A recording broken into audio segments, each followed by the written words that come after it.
Hello, this is Greg Gauss from Greg Greg's coming to you on the 27th of April, 22. Time on deck is 19:02 hours Central Daylight Time. My friends, Vladimir Putin has renewed his threats against America and the West, NATO, the whole lot.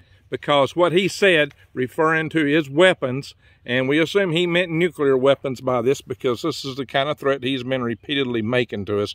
But he ratcheted it up this time because he said, "We don't brag, we will use them."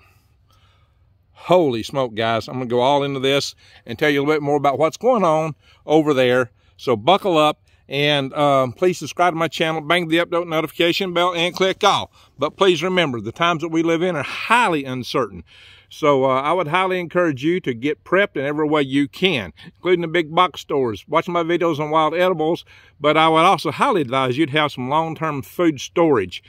Check out prepwithgreg.com. Right now, we still have the $150 special for a 3-month supply, $150 off a 3-month supply of food that will last you 25 years. Breakfast, lunch, and dinner, 2,000 calories a day. A deal to make you a winner. You get 6 buckets. You can get 2 buckets, a month supply, for $50 off. Great deal. Go to prepwithgreg.com. But also subscribe, bang the update notification bell on my channel here, because we're going to be talking about this stuff, and I'm going to bring you a lot more. This is part of my new series. Keep your eyes wide open and head on a swivel, because it's coming at us. All right, so what Vladimir Putin did is he went and told politicians in St. Petersburg, I believe that's the city he was born, and he said, if someone intends to interfere in what's going on from the outside, then they must know that constitutes an unacceptable strategic threat to Russia. He says, we have all the weapons we need for this. He said, no one else can brag about weapons, and we don't brag about them. He said, but we will use them. Wow. As you might know, they just tested that big Sarmat missile, what we call Satan II, just days ago. And they're already starting to deploy them. They're working right now to get those missiles deployed. Those missiles, they've done videos showing them taking out Florida for some reason. They've claimed that they would take out France or Texas, entire state of Texas, with one missile. They have up to possibly 16 MIRV independent warheads that could come in with fairly large nukes, like 800 kilotons or better, perhaps. So, in any event, what they've also done is they've said this. Vladimir Solovy, how do we say, S-O-L-O-V-Y-O-V,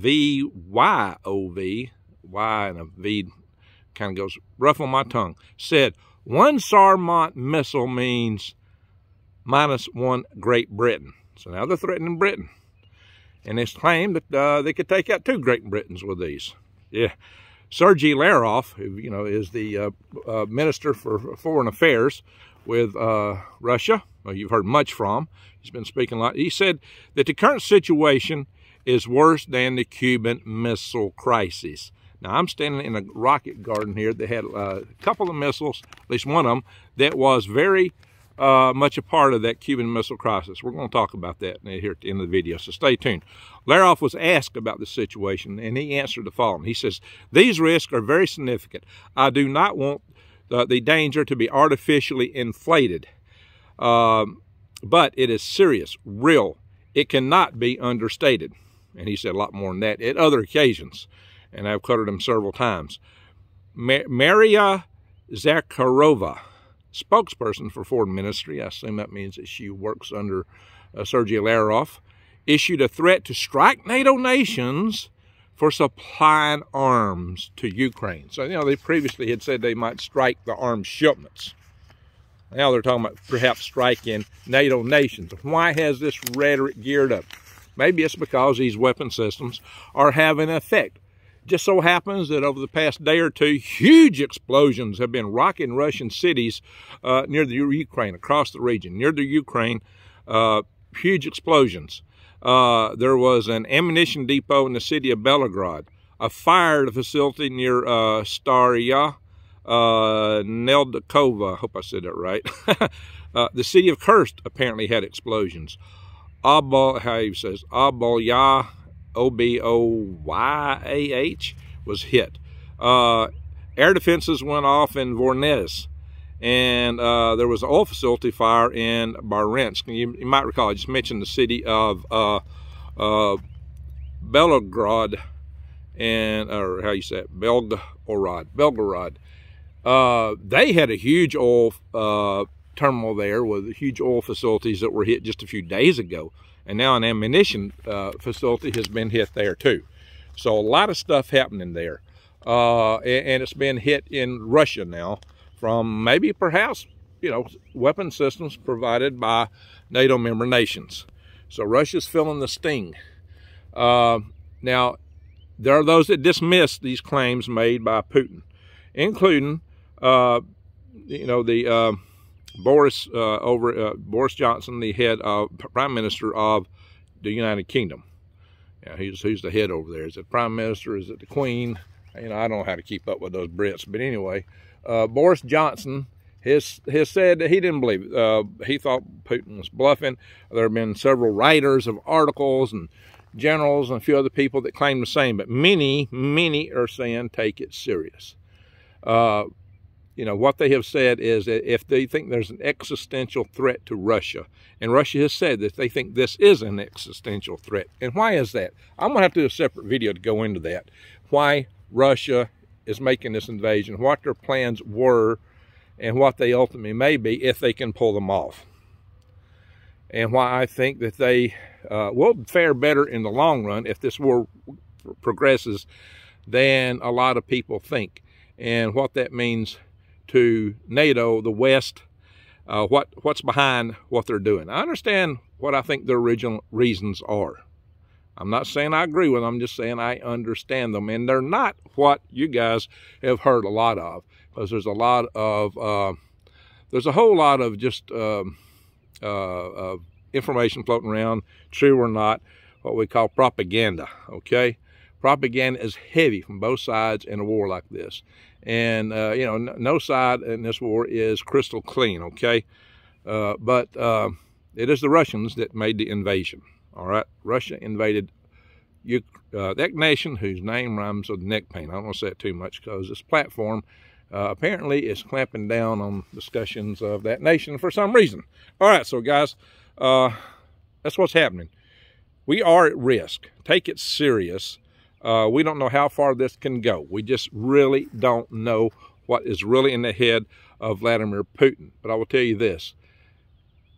Some people say he won't do it because, well, you get nuclear winter in Russia.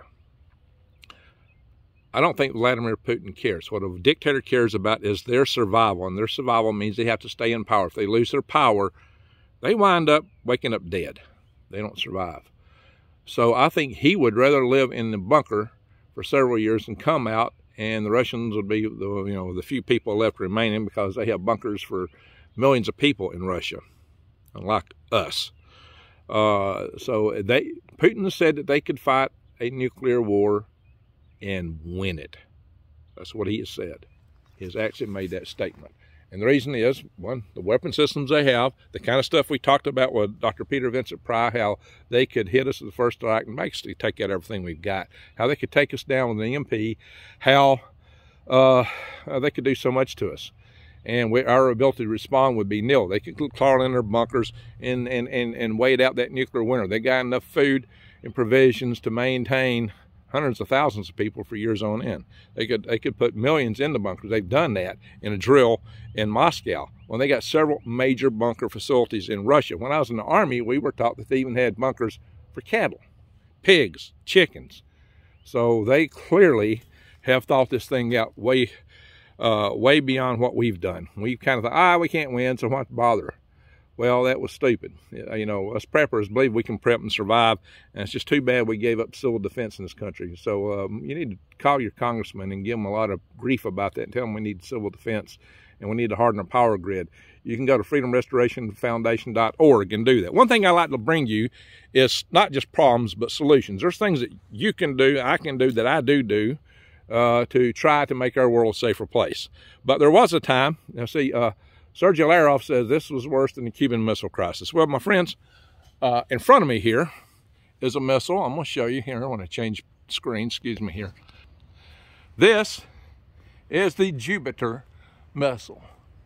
These were deployed in Turkey right before the Cuban Missile Crisis. And so the Russians really countered by deploying missiles in Cuba, which they considered to be along the same line as this missile deployed in Turkey. We had several of these, and with nuclear warheads on them nonetheless. It was a short-range ballistic missile, which could have hit Moscow from Turkey, by the way.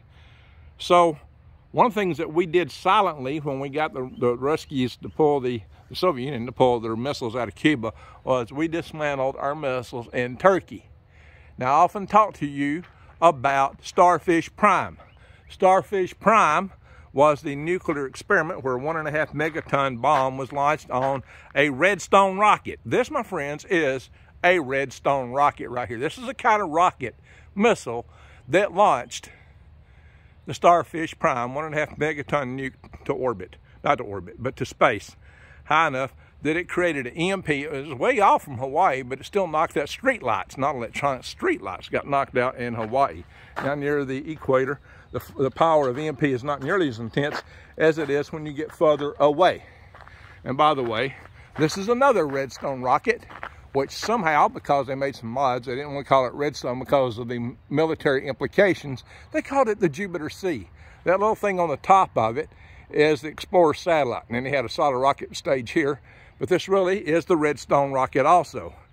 This launched our very first American satellite to orbit, that Explorer 1, which looks like that above, which was held up by Van Allen, Wernher von Braun, and Jack Parsons, and I think one other guy. Jack Parsons was the head of Jet Propulsion Laboratory. They did the solid rocket motors here.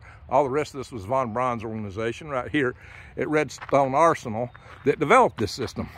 This rocket garden here was established by the Army during the late 50s and maybe early 60s to some degree, just before NASA Marshall Space Flight Center was set up. It's now part of the National Marshall Space Flight Center. So that launched our first satellite, and also our first astronauts flew on Redstone rockets. Alan Shepard flew to space. He did not go to orbit, but suborbital flight to space on a Redstone rocket. I believe Virgil Grissom and a couple of others went up, and then they went to the they were launched after that on Atlas rockets. So John Glenn made the first orbit in the Mercury program on an Atlas rocket. So this is a Saturn I rocket here. These are dirty out here. They need to be cleaned up. That's a Saturn I. And this is the venerable V2 rocket launched by the Germans toward Great Britain. My dad was in Great Britain when those were landing. They would carry 1 ton of TNT up at the very top, and it would detonate an entire city block. So when you talk about a kiloton, that's 1,000 tons of TNT. The little boy had 15 kilotons, which would be like 15,000 times the power than the TNT bomb launched on this system. So here's the Hermes rocket. And it's built very much like a V2, developed here in America for Army purposes, U.S. Army. It had the jet vanes and the vanes on the outside. The jet vanes are where it goes into the center of the plume of the rocket. I have to look in there so I can see the jet vanes on this thing. But these rockets need some restoration. But here we are, guys. Rocket Park, Rocket Garden, as it's known. Here in Alabama, the soil's so fertile that rockets just spouted up out of them. How about that? There we go. So, with all that said, hope y'all enjoyed this video, and subscribe to my channel again. Oh yeah, Rocket Gardens. Yeah, it's time to garden, guys. You may not be able to grow rockets in your garden, but if you're not gardening, you're going to be hurting. So check out my link to Tree Leaf Market also. All right, guys. Thank y'all for watching, and I'll say Greg out.